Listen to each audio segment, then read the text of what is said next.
Une perle, une forêt sous-marine aux 1000 vertus, le poumon ou encore l'arbre de vie de la Méditerranée. Un échantillon des noms donnés à la Posidonie, cette espèce endémique de la Méditerranée, protégée depuis 1988. Elle doit son nom à Poséidon, le dieu de la mer et des océans. Présente depuis des millions d'années, elle a créé un écosystème marin remarquable et joue un rôle considérable. La Posidonie n'est pas une algue, mais une plante à fleurs. Pour mieux la comprendre, on peut la décomposer en 3 parties. Les feuilles vertes sont la partie la plus visible. On dirait des rubans qui mesurent 1 cm de large et de 20 à 100 cm de long. Dessus vivent de petits animaux fixés et des algues microscopiques qui serviront de nourriture à de nombreuses espèces, telles que la saupe.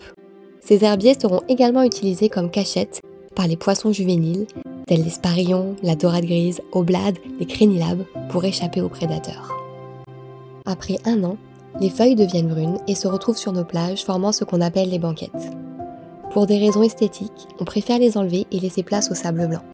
Mais c'est une erreur, car même morte, la Posidonie joue un rôle important et permet, entre autres, d'éviter l'érosion des plages. Dans le prolongement des feuilles, nous allons retrouver les rhizomes qui sont en quelque sorte la racine de la plante. C'est un amas de tiges qui se développe très lentement, quelques centimètres par an. Donc il faut en prendre soin et éviter de les abîmer avec nos palmes ou l'encre des bateaux. Au niveau des rhizomes, on peut apercevoir des espèces protégées comme la grande nacre, ou encore des oursins, des étoiles de mer et des petits crustacés qui remontent le long des tiges la nuit pour se nourrir. Sur la dernière partie, l'enchevêtrement des rhizomes et des racines compactées par les sédiments vont former la matte. Elle peut atteindre plusieurs mètres d'épaisseur en raison d'1 mètre par siècle. On y trouve des vers, des mollusques, des murènes et de nombreux organismes comme les algues rouges.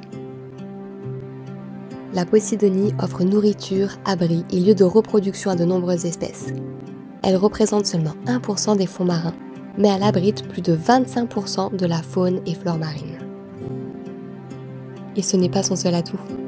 Elle a la capacité de capter le CO2 tout comme les arbres. Le carbone dissous est en partie enfoui dans le sédiment et piégé dans la matte pendant des années voire des millénaires.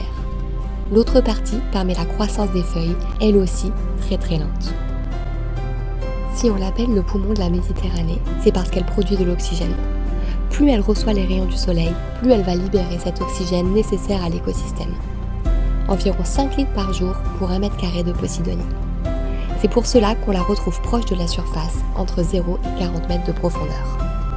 La Posidonie est un trésor.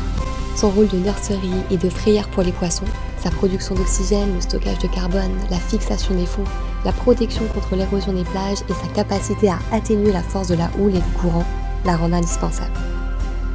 Observez-la avec bienveillance et découvrez la richesse de la vie marine.